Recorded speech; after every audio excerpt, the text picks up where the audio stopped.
ഒന്ന് വികസന മുന്നേറ്റ ജാഥയും അതോടൊപ്പം തന്നെ പുതുയുഗ യാത്രയും. വളരെ ഗൗരവകരമായ പല വിഷയങ്ങളും അഡ്രസ്സ് ചെയ്ത് വി.ഡി. സതീശൻ തന്റെ പ്രസംഗങ്ങളിൽ മിടുക്ക് തെളിയിക്കാൻ ശ്രമിക്കുന്നുണ്ട്.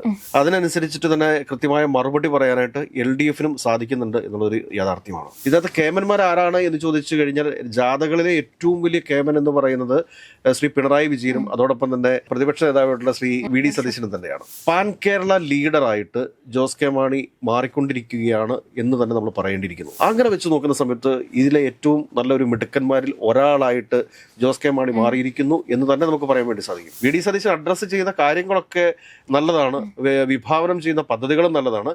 പക്ഷേ അതൊക്കെ ഇവിടെ ഉണ്ട് എന്നുള്ളൊരു യാഥാർത്ഥ്യം കൂടി അദ്ദേഹം മനസ്സിലാക്കണം. ജനങ്ങളിൽ നിന്ന് മാറി നിൽക്കുന്ന ഒരു വ്യക്തിയാണ് ജോസ് കെ മാണി എന്നുള്ള രീതിയിൽ അദ്ദേഹത്തിന്റെ ശത്രുക്കൾ വരുത്തി തീർത്തെടുത്തുന്നത് മധ്യ കേരളത്തിലെ മാത്രം നേതാവല്ല, പാൻ കേരള ലീഡറായിട്ട് ജോസ് കെ മാണി മാറുന്ന ഒരു കാഴ്ച നമുക്കിവിടെ കാണാൻ വേണ്ടിയിട്ട് സാധിക്കും. നമസ്കാരം. LDF-ന്റെ വികസന മുന്നേറ്റ ജാഥ, UDF-ന്റെ പുതുയുഗ യാത്ര, ഇതൊക്കെ നടന്നുകൊണ്ടിരിക്കുകയാണ്.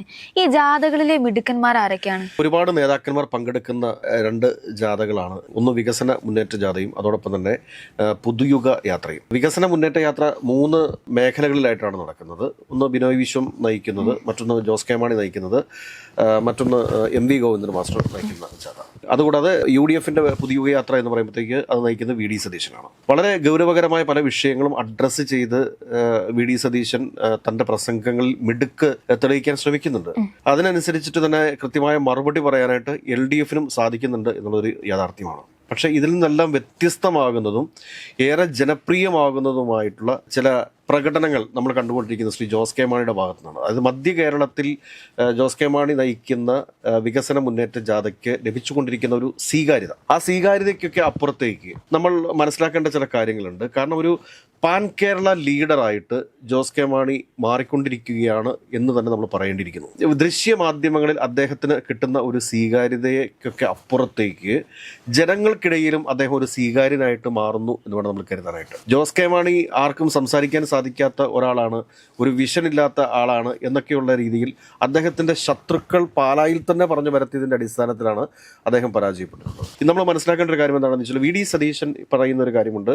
തൊഴിലധിഷ്ഠിത വിദ്യാഭ്യാസത്തെക്കുറിച്ച് അതിനു വേണ്ടിയിട്ട് യുവാക്കൾക്ക് വേണ്ടിയിട്ട് പ്രത്യേക ഒരു വകുപ്പ് എന്നൊക്കെ വി.ഡി. സതീശൻ പ്രസംഗിക്കുന്ന സമയത്ത് സമാനമായ രീതിയിലുള്ള കാഴ്ചപ്പാടുകൾ പൊതുസമൂഹത്തിന് മുമ്പിൽ അവതരിപ്പിച്ചിട്ടുള്ള ഒരു നേതാവ് തന്നെയാണ് ശ്രീ ജോസ് കെ മാണി. അദ്ദേഹത്തിന്റെ പ്രൊജക്ട് IIIT എന്ന് പറഞ്ഞ പ്രൊജക്ട്, അതുപോലെ തന്നെ സയൻസ് സിറ്റി, ഇതൊക്കെ വി.ഡി. സതീശൻ ഒന്ന് സന്ദർശിക്കേണ്ടതും അതിനെക്കുറിച്ചൊക്കെ വി.ഡി. സതീശൻ പാലയിലെത്തുന്ന സമയത്തെങ്കിലും ഒരു അഭിപ്രായം പറയണം എന്നുള്ളതാണ് എൻ്റെ ആഗ്രഹം. ഇതിനകത്ത് കേമന്മാർ ആരാണ് എന്ന് ചോദിച്ചു കഴിഞ്ഞാൽ ജാഥകളിലെ ഏറ്റവും വലിയ കേമൻ എന്ന് പറയുന്നത് ശ്രീ പിണറായി വിജയനും അതോടൊപ്പം തന്നെ പ്രതിപക്ഷ നേതാവായിട്ടുള്ള ശ്രീ വി.ഡി. സതീശനും തന്നെയാണ്. എന്നാൽ ഇതിനിടയിൽ വളരെ സത്യസന്ധമായിട്ട് നമ്മൾ പറയുന്ന സമയത്ത് നമ്മൾ നിഷ്പക്ഷമായിട്ട് ഈ ജാഥയെ നോക്കിക്കാണുന്ന ആളുകളെ സംബന്ധിച്ചിട്ട് ജോസ് കെ മാണിയുടെ പ്രസംഗങ്ങളും അതോടൊപ്പം തന്നെ വി.ഡി. സതീശൻ്റെ പ്രസംഗങ്ങളുമാണ് പൊതുജനത്തിന് കൂടുതലായിട്ട് അട്രാക്റ്റീവാക്കി മാറ്റുന്നത് എന്ന് വേണം നമ്മൾ കരുതാനായിട്ട്. കാരണം ഇദ്ദേഹത്തെക്കുറിച്ച് നേരത്തെ, ജോസ് കെ മാണിയെ കുറിച്ച് നേരത്തെ എന്താണ് പറഞ്ഞുകൊണ്ടിരുന്നത്? കാരണം ജനങ്ങളെ കാണുമ്പോൾ ചിരിക്കത്തില്ല, ജനങ്ങളെ കാണുമ്പോൾ ഷെയ്ക്കാനും കൊടുക്കത്തില്ല.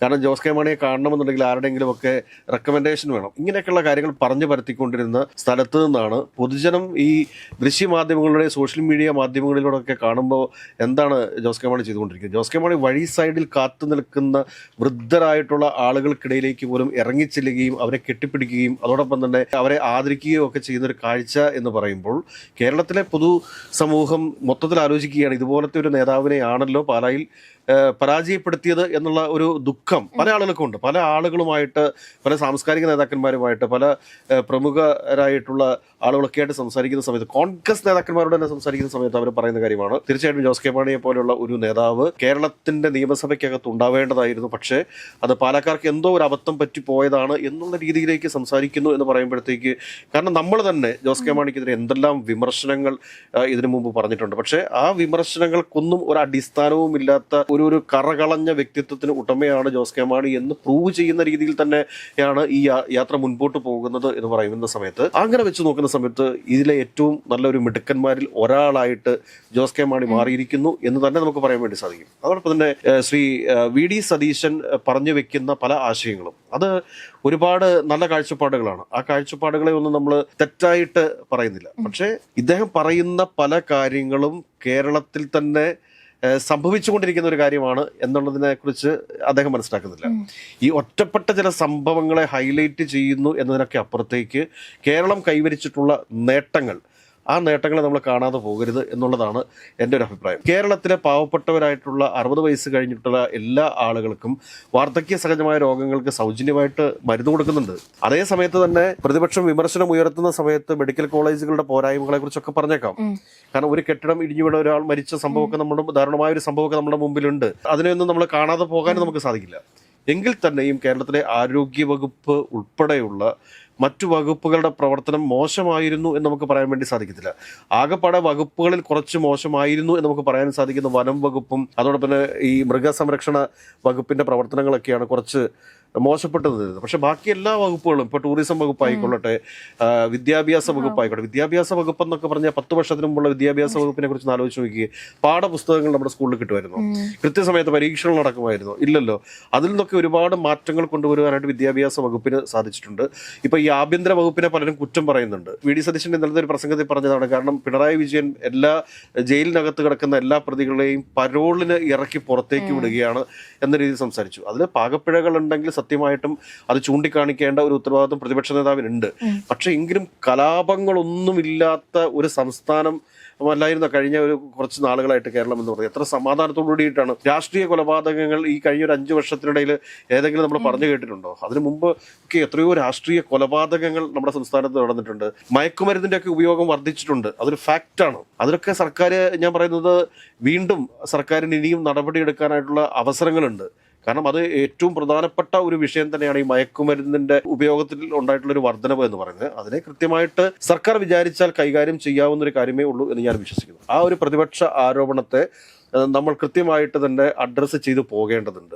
എന്നാൽ ഈ പ്രതിപക്ഷ രാഷ്ട്രീയ പാർട്ടികൾക്കും ചില ഉത്തരവാദിത്തങ്ങളുണ്ട്. അവരുടെ യൂത്ത് കോൺഗ്രസും അവരുടെ KSU ഒക്കെ വിചാരിച്ചാൽ ഒരു ദിവസം കൊണ്ട് വേണമെങ്കിലും ഈ മയക്കുമരുന്നിന്റെ ഉപയോഗം കേരളത്തിൽ തടയാൻ വേണ്ടിയിട്ട് സാധിക്കും. അതിന് കേരള പോലീസിന്റെ മുഴുവൻ സപ്പോർട്ടും അവർക്ക് കിട്ടാനായിട്ടുള്ള സാഹചര്യങ്ങളുണ്ട്. ഇപ്പം പലയിടത്തും ഇപ്പം നമ്മൾ മയക്കുമരുന്ന് പിടിക്കപ്പെടുന്ന സമയത്തൊക്കെ നമുക്ക് മനസ്സിലാക്കാൻ സാധിക്കുന്നത് എല്ലാവരും രാഷ്ട്രീയ പാർട്ടികളുമായിട്ട് ബന്ധപ്പെട്ട് നിൽക്കുന്ന ആളുകളൊക്കെ തന്നെയാണ്. അതിനകത്ത് അങ്ങനെ കൊടിയുടെ നിറവ്യത്യാസമൊന്നുമില്ല. എല്ലാ കൊടി പിടിക്കുന്ന ആളുകളും ഈ മയക്കുമരുന്ന് വ്യാപാരത്തിൽ ഏർപ്പെടുന്നുണ്ട് എന്നുള്ളതൊരു യാഥാർത്ഥ്യമാണ്. അപ്പോൾ അത് ഉൾക്കൊണ്ടുകൊണ്ട് ഒരു കൂട്ടായ പ്രവർത്തനത്തിലൂടെ മാത്രമേ കേരളത്തിലെ മയക്കുമരുന്ന് മാഫിയയെ ഉന്മൂലനം ചെയ്യാൻ വേണ്ടിയിട്ട് സാധിക്കുകയുള്ളൂ എന്നുള്ളതൊരു യാഥാർത്ഥ്യമാണ്. അതുകൂടാതെ തന്നെ കേരളത്തിലെ സാമ്പത്തിക നില വളരെ പ്രശ്നത്തിലാണ് എന്ന് ശ്രീ വി.ഡി. സതീശൻ അഡ്രസ്സ് ചെയ്തു പോകുന്നുണ്ട്. അതിനിപ്പോൾ നമ്മൾ ആലോചിക്കുന്ന സമയത്ത് നമുക്ക് മനസ്സിലാക്കുന്നത് വെച്ചാൽ സാമ്പത്തിക സ്ഥിതി ഏത് സർക്കാർ വന്നാലും സാമ്പത്തിക സ്ഥിതി മോശമായിട്ട് തന്നെ പോകത്തുള്ളൂ. കാരണം നമ്മുടെ കേരളം എന്ന് പറയുന്ന ഒരു ചെറിയ സംസ്ഥാനമാണ്. ഈ ചെറിയ സംസ്ഥാനത്ത് കൃത്യമായിട്ടുള്ള നികുതി പിരിവ് തന്നെ നടന്നു കഴിഞ്ഞാൽ കൃത്യമായിട്ട് തന്നെ സർക്കാർ കാര്യങ്ങൾ മുമ്പോട്ട് പോകും. അതുകൂടാതെ തന്നെ കഴിഞ്ഞ കുറേ വർഷങ്ങളായിട്ട് കേരളത്തിൽ വന്നിട്ടുള്ള വികസന പ്രവർത്തനം, ഈ വികസന പ്രവർത്തനങ്ങളുമായിട്ട് താരതമ്യം ചെയ്യുന്ന സമയത്ത് കേരളത്തിന് ഉള്ള കടം എന്ന് പറയുന്നത് അത്ര വലിയൊരു പ്രശ്നമല്ല. ഇപ്പൊ കിഫ്ബിയുടെ കടമൊക്കെ വലിയൊരു ബാധ്യതയായിട്ട് പറയുന്നുണ്ട് എങ്കിൽ തന്നെയും ഒരു കാര്യം നമ്മൾ മനസ്സിലാക്കേണ്ടത് എന്താണ് എന്ന് ചോദിച്ചു കഴിഞ്ഞാൽ, ഇപ്പോൾ ഈ വർഷം 100 രൂപ ആയിരുന്ന കൂലി ഒരുപക്ഷെ അടുത്ത വർഷം 150 ആയേക്കാം. 50 രൂപയുടെ വർധനവ് വരുന്നുണ്ട്. അപ്പം ഈ വർഷം നടക്കേണ്ട വികസന പ്രവർത്തനങ്ങൾ ഈ വർഷം തന്നെ നടക്കാതെ വന്നു കഴിഞ്ഞാൽ അത് നടപ്പിലാക്കാൻ വേണ്ടിയിട്ട് പിന്നെ അതിന്റെ ഇരട്ടി തുക ചെലവഴിക്കേണ്ടതായിട്ട് വരുന്നു. അതുകൊണ്ടാണ് കിഫ്ബി പോലുള്ള ഒരു സ്ഥാപനത്തെ ഗവൺമെന്റ് കൂടുതലായിട്ട് പ്രൊമോട്ട് ചെയ്യുന്നതും അവിടെ നിന്ന് കൂടുതലായിട്ടുള്ള കടമെടുക്കുന്നതും. അതങ്ങനെ കടമെടുത്ത് വികസന പ്രവർത്തനങ്ങൾ നടത്തുന്നതാണ് നമ്മുടെ നാട്ടിൽ കാണുന്ന ആരോഗ്യ കേന്ദ്രങ്ങളും അതോടൊപ്പം തന്നെ സ്കൂളുകളിലെ സ്മാർട്ട് ക്ലാസ് റൂമുകളും ഒക്കെ. ഒരുപാട് റോഡുകൾ പണിതിട്ടുണ്ട്. ഇതൊക്കെ അടിസ്ഥാന സൗകര്യങ്ങളുടെ വികസനമാണത്. അങ്ങനെയുള്ള അടിസ്ഥാന സൗകര്യങ്ങളുടെ വികസനം ഉണ്ടാകുമ്പോഴത്തേക്ക് നമ്മുടെ സംസ്ഥാനത്തേക്ക് കൂടുതൽ ടൂറിസം മേഖലയിൽ ഡെവലപ്മെന്റ് ഉണ്ടാകും. അതോടൊപ്പം തന്നെ ഒരുപാട് ലോജിസ്റ്റിക്സ് ട്രാൻസ്പോർട്ടേഷൻസ് കൂടുതലായിട്ട് നടക്കും. ഒരുപാട് ബിസിനസ് സാധ്യതകൾ വർദ്ധിച്ചു വരും. ഇതൊക്കെ നമ്മൾ മനസ്സിലാക്കണം. അപ്പോൾ അതൊക്കെ കിഫ്ബിയുടെ ഒരു നേട്ടമായിട്ട് തന്നെ പറയാൻ വേണ്ടിയിട്ട് സാധിക്കും.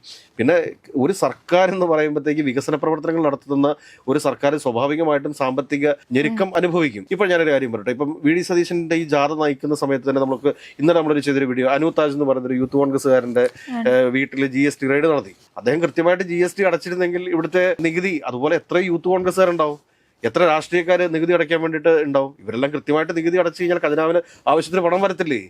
അപ്പോൾ ഇങ്ങനെയുള്ള ചില ഉപദേശങ്ങൾ കൂടി വി ഡി സതീശൻ ഈ ജാഥയിൽ നൽകേണ്ടതുണ്ട്.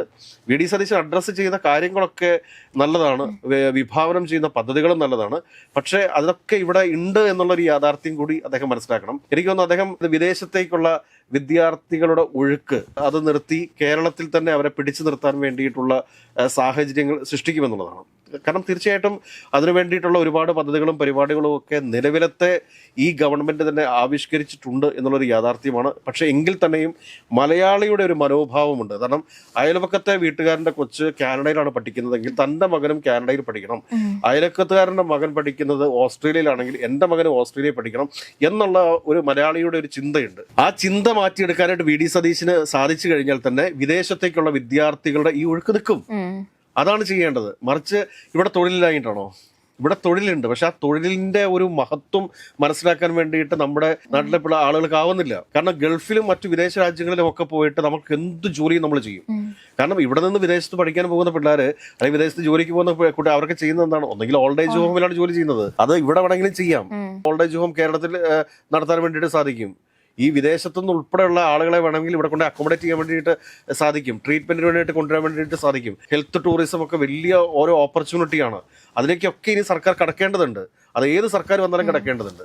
അപ്പോൾ നമ്മളിപ്പോൾ പറഞ്ഞു വന്നുകൊണ്ടിരുന്ന കാര്യം എന്താണെന്ന് വെച്ച് കഴിഞ്ഞാൽ ഈ ജാഥയിലെ പ്രധാനപ്പെട്ട കേമന്മാർ ആരാണ് എന്ന് ചോദിച്ചു കഴിഞ്ഞാൽ എൻ്റെ ഒരു അഭിപ്രായത്തിൽ ഞാൻ ഈ പറഞ്ഞ ബിനോയ് വിശ്വത്തിൻ്റെ പ്രസംഗങ്ങൾ കേൾക്കാറുണ്ട്, ഗോവിന്ദൻ മാസ്റ്ററുടെ പ്രസംഗങ്ങൾ കേൾക്കുന്നുണ്ട്, ജോസ് കെ മാണിയുടെ പ്രസംഗങ്ങൾ കേൾക്കുന്നുണ്ട്, അതോടൊപ്പം തന്നെ വി ഡി സതീശൻ്റെ പ്രസംഗങ്ങൾ കേൾക്കുന്നുണ്ട്, അഥവാ കെ സി വേണുഗോപാലിൻ്റെ പ്രസംഗങ്ങൾ, രമേശ് ചെന്നിത്തല എല്ലാവരുടെയും കേൾക്കുന്ന സമയത്തും നമുക്കൊരു മാറ്റം, ഈ നേതാക്കന്മാരൊക്കെ ജനങ്ങൾക്കിടയിൽ തന്നെയുള്ള നേതാക്കന്മാരാണ്. പക്ഷേ ഒരു നരേറ്റീവ് സൃഷ്ടിച്ചുകൊണ്ട് ജനങ്ങളിൽ നിന്ന് മാറി നിൽക്കുന്ന ഒരു വ്യക്തിയാണ് ജോസ് കെ മാണി എന്നുള്ള രീതിയിൽ അദ്ദേഹത്തിന്റെ ശത്രുക്കൾ വരുത്തി തീർത്തെടുത്തുന്നത്. മധ്യ കേരളത്തിലെ മാത്രം നേതാവല്ല, പാൻ കേരള ലീഡറായിട്ട് ജോസ് കെ മാണി മാറുന്ന ഒരു കാഴ്ച നമുക്കിവിടെ കാണാൻ വേണ്ടിയിട്ട് സാധിക്കും. അത് എന്താണെന്ന് ചോദിച്ചു കഴിഞ്ഞാൽ അദ്ദേഹത്തിന് ഇപ്പോൾ ലഭിച്ചുകൊണ്ടിരിക്കുന്ന ഒരു സ്വീകാര്യത അതിനെ നിസാരവൽക്കരിച്ച് നമുക്ക് സൈഡിലേക്ക് മാറ്റി നിർത്താൻ വേണ്ടിയിട്ട് സാധിക്കുന്ന ഒന്നല്ല എന്നുള്ളതാണ് ഏറ്റവും പ്രധാനപ്പെട്ട കാര്യം. ശത്രുക്കൾക്ക് എന്തും പറയാം. ഇന്ന് രാവിലെ ഇപ്പോൾ ഒരു പ്രമുഖനായിട്ടുള്ളൊരു വ്യക്തിയുമായിട്ട് സംസാരിക്കുന്ന സമയത്ത് അദ്ദേഹം പറഞ്ഞെന്താണെന്ന് വെച്ച് കഴിഞ്ഞാൽ ഈ പാലക്കാർക്ക് അദ്ദേഹത്തോട് എന്തോ ശത്രുത തോന്നിയതാണ്. ആ ശത്രുതയുടെ അടിസ്ഥാനത്തിലാണ് കഴിഞ്ഞ പ്രാവശ്യം അദ്ദേഹം അവിടെ പരാജയപ്പെട്ടു പോയത്. ആ ശത്രുത ഇനിയെങ്കിലും പാലക്കാർ മാറ്റാൻ തയ്യാറായിട്ടില്ലെങ്കിൽ ഈ ശത്രുക്കൾ പലതും പറഞ്ഞിങ്ങനെ പരത്തും. പക്ഷെ അതൊക്കെ കേട്ടുകൊണ്ട് കേരളത്തിന് ലഭിക്കുകയാണ്. ഒരുപക്ഷെ ഈ കെ മാണി സാറിന്റെ അതേ ഒരു വൈബിലേക്ക് ജോസ് കെ മാണി റീച്ചായി എന്ന് തന്നെ നമുക്ക് പറയാൻ സാധിക്കും. കാരണം അതേ രീതിയിലുള്ള പ്രവർത്തനങ്ങളാണ് കഴിഞ്ഞ കുറച്ച് ദിവസങ്ങളായിട്ട് അദ്ദേഹത്തിന്റെ ഭാഗത്തു നിന്ന് ഈ വികസന മുന്നേറ്റ ജാഥയുമായി ബന്ധപ്പെട്ടിട്ട് അദ്ദേഹം നടത്തിയിട്ടുള്ള പ്രസംഗങ്ങൾ എടുത്ത് പരിശോധിക്കുക, അതോടൊപ്പം തന്നെ അദ്ദേഹം ജനങ്ങൾക്കിടയിൽ ഇടപെടുന്ന രീതികൾ എടുത്ത് പരിശോധിച്ച് നോക്കുക. വലിയ മാറ്റങ്ങൾ സംഭവിച്ചിട്ടുണ്ട്. അപ്പോൾ നമുക്ക് പറയാൻ സാധിക്കുക മിടുക്കന്മാർ ജോസ് കെ മാണിയും വി ഡി സതീശനും തന്നെയാണ്. അതിനർത്ഥം ബിനോയ് വിശ്വവും ഗോവിന്ദൻ മാസ്റ്ററും ഒന്നും പിറകിലായിട്ടല്ല. അത് ഏറ്റവും വലിയ താരം എന്ന് പറയുന്നത് പിണറായി വിജയൻ തന്നെയാണ്. ഈ ജാഥകളുടെ എല്ലാം ഒരു മെഗാ സ്റ്റാർ എന്ന് പറയുന്നത് പിണറായി വിജയൻ തന്നെയാണ്. പക്ഷേ എങ്കിൽ തന്നെയും ലീഡിംഗ് ആയിട്ട് നിൽക്കുന്ന പ്രധാനപ്പെട്ട രണ്ട് നേതാക്കന്മാർ എന്ന് പറഞ്ഞു കഴിഞ്ഞാൽ ഒന്ന് ജോസ് കെ മാണിയും വി ഡി സതീശനും തന്നെയാണ് എന്നാണ് എനിക്ക് പറയാനുള്ളത്.